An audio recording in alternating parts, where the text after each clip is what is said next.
দুরুদকে নিয়ে যে কুলাঙ্গাররা মজা করে ঠাট্টা মস্কারা করে আপনারা বলেন তাদের চাইতে বড় অকৃতজ্ঞ নিমকহারাম আর পৃথিবীর জমিনে আর কেউ আসেনি। আরো যারা বলেন আছে। এ বাবা, আমার নবী 18 কোয়ালিটির লোককে শাফাআত করবে। বলেন আমার নবীর শাফাআতের দরকার আছে না নাই?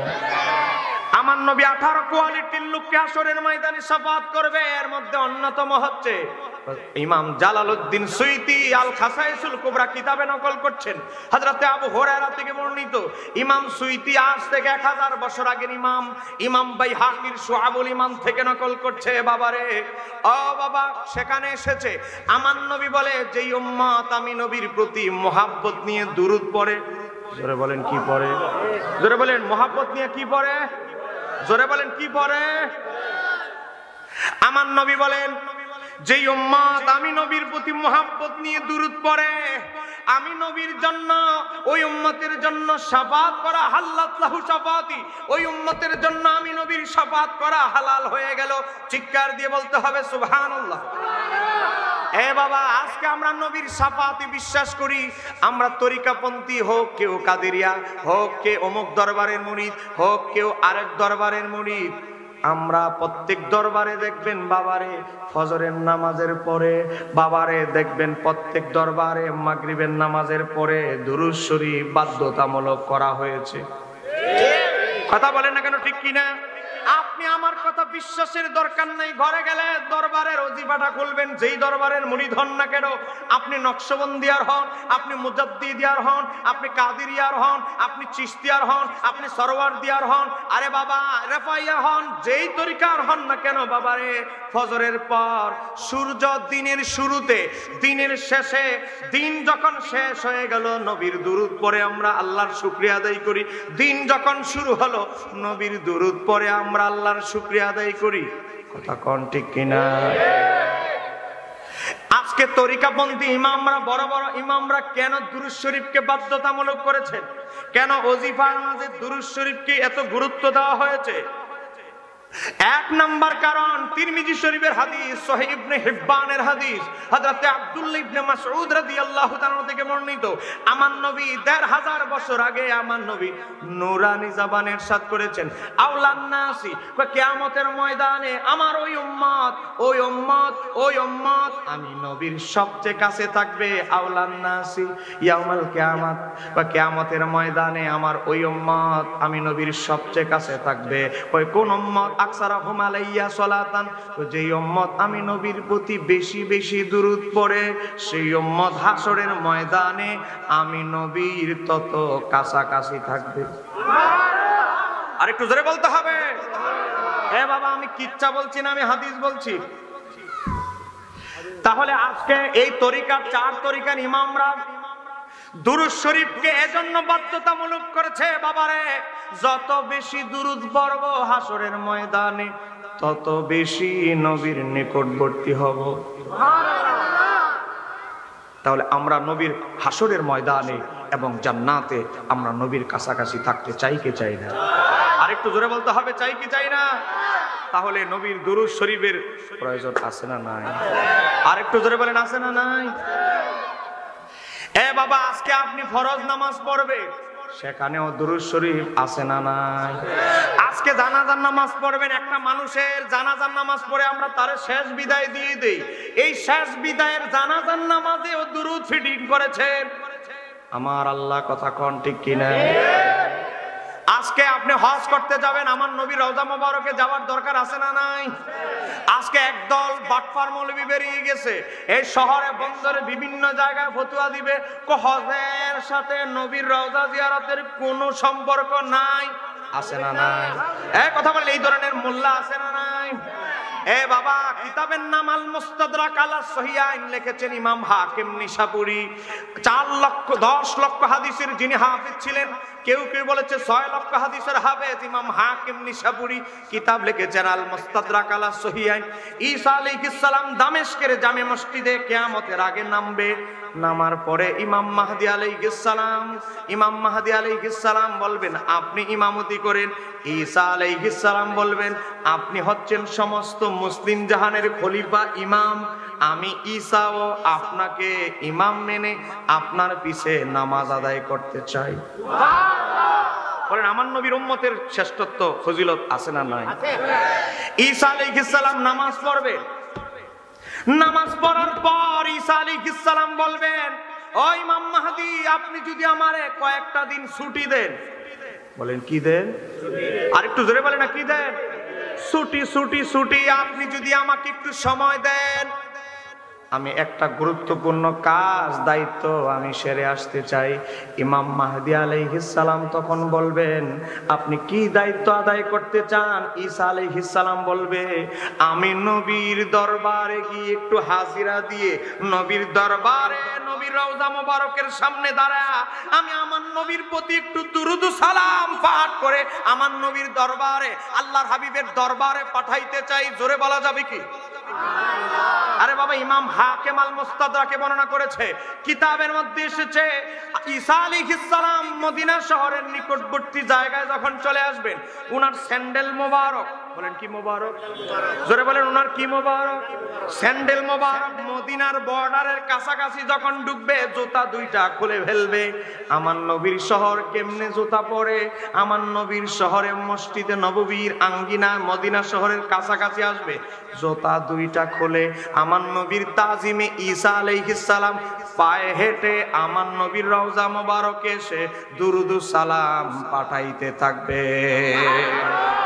এ বাবা হযরত আবু হুরায়রা হাদিস বর্ণনা করে ওই সময় হাজার হাজার উমরা পালনকারী মসজিদে নববীতে থাকবে। ঈসা আলাইহিস সালাম হাজার হাজার হাজার মানুষের উপস্থিতিতে আমার নবীর প্রতি দুরূদ সালাম পাঠাবে, আর আমার নবী হাজার হাজার উমরা পালনকারীর উপস্থিতিতে বজ্রকণ্ঠে রওজা মোবারক থেকে আওয়াজ দিয়ে ঈসা আলাইহিস সালামের সালামের জবাব দিবে।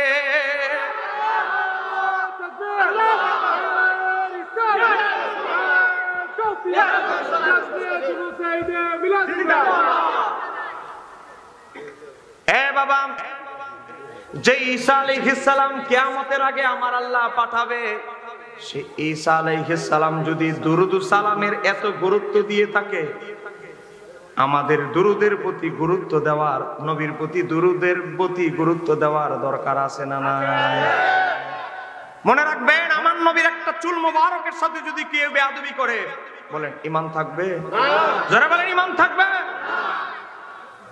আজকে আমার নবীর দুরূদকে নিয়ে আজকে ব্যঙ্গ করা হয়। আপনারা জানেন গতকালকে ভাইরাল হয়েছে, আমি জবাব দিয়েছি, আমাদের বিজ্ঞ ওলামায়ে কেরাম জিহাদি সাহেব সবাই জবাব দিয়েছে। আজকে দেখেন, আজকে তাদের ব্যঙ্গ দেখে ইহুদি নাসারারা বিদুর্মীরা হাসে। কথা কোন ঠিক? আজকে যেই বিভিন্ন পেজে এই মস্কারি দুরূদ নিয়ে যে মজা করা হয়েছে, তাদের সেই ভিডিওর ভিতরে দেখবেন হাহারি একটু ঢুকবেন, এই হাহারি একটির ভিতরে দেখবেন, আমি কোনো ধর্মকে ছোট করতে চাই না, বিভিন্ন ধর্মের অনুসারীরা হাহারি দিচ্ছে আমার নবীর দুরূদকে, দুরূদ সালামকে ব্যঙ্গ করার কারণে। অন্য ধর্মের লোকেরা, আমার কোনো ধর্মকে ছোট করছি না, তারা আজকে হাহারি দিচ্ছে এই মুসলমান নামধারী কিছু কুলাঙ্গার যুবকদের আচরণের কারণে। এক কথা বলেন না কেন, ঠিক কিনা? আল্লাহ তাদেরকে হেদায়েত দান করুন। আর একটু আস্তে কর বলেন। এতক্ষণ পর্যন্ত আধা ঘন্টা কথা বললাম, আমরা ওই দলের লোকদের কি কোনো গালাগালি করেছি? আমরা হক কথা বলবো। বলেন হেদায়েতের মালিক কে? আল্লাহ। ওরে বাবা, হেদায়েত আল্লাহর তরফ থেকে, আমরা শুধু দোয়া করতে পারি। তবে মনে রাখবেন, যারা নবীর দুশমন, যারা আমার নবীর নাম মোবারককে নিয়ে, আমার নবীর দুরূদকে নিয়ে যারা ঠাট্টা বিদ্রূপ করে, তাদের পরিণতি খুব ভয়াবহ। কথা কোন ঠিক কিনা?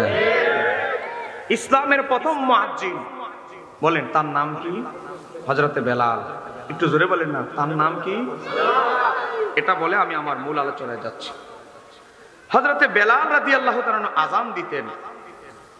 হযরত বেলাল রাদিয়াল্লাহু তাআলা যখন আযান দিতেন, একটা ঘরের ছাদে পাশে ছিল একটা রাস্তা, জোরে বলেন, পাশে ছিল কি রাস্তা।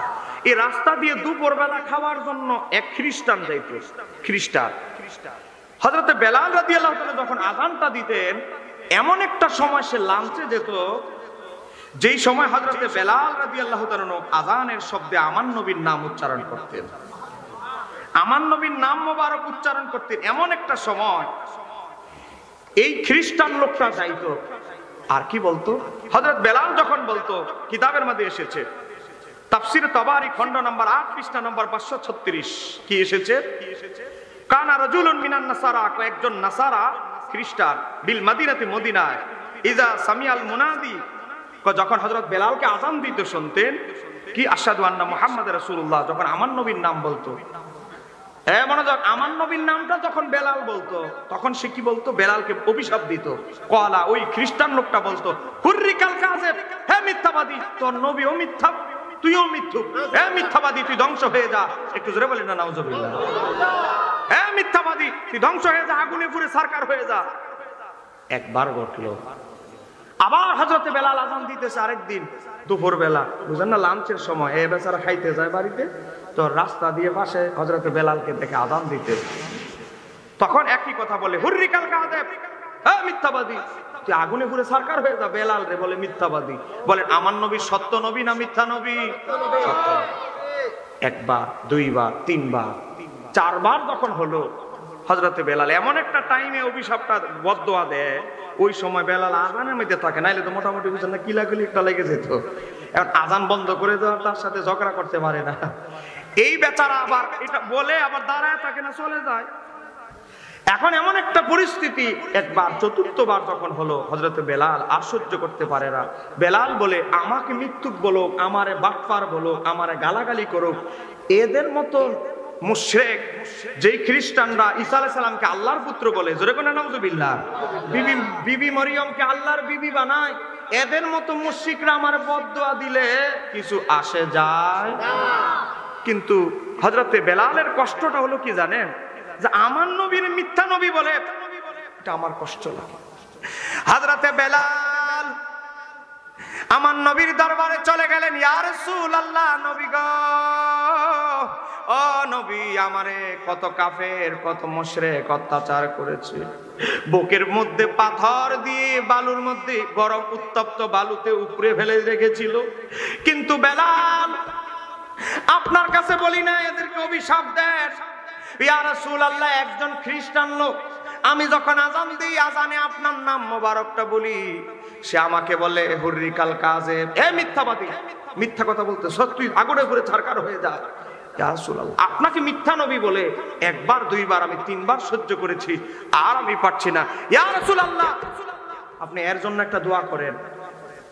একটু জোরে বলেন না সুবহানাল্লাহ। সে যে আপনার সামনে যে বেয়াদবি করেছে, আপনি একটা দোয়া করেন। আমার নবী দেখতেছে বেলাল রেগে ফায়ার।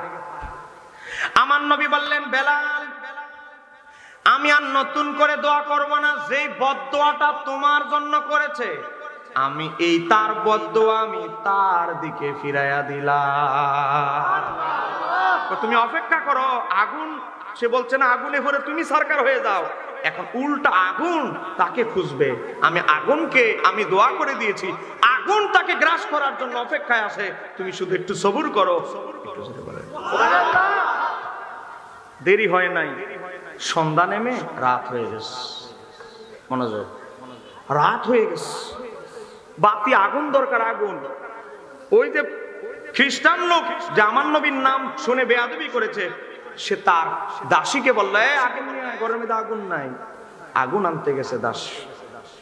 এ বাবা, কিতাবের মধ্যে এসেছে, খাদিমুহু, তার খাদিম যখন আগুন আনতে গেল, জাতাল লাইলাতিন মিনাল লায়ালি বিনারিন, এ বাবা, আগুন আনতে যখন গেল, বাবারে হসট খাইয়া কাইত হইয়া পড়ল, পর্দার মাঝে আগুনের কুণ্ডুলে আগুন লেগে গেল। এক পর্দার কর্নার থেকে গোটা ঘরের ভিতরে 1 সেকেন্ডের মধ্যে গোটা ঘরটার মাঝে আগুন লেগে গেল।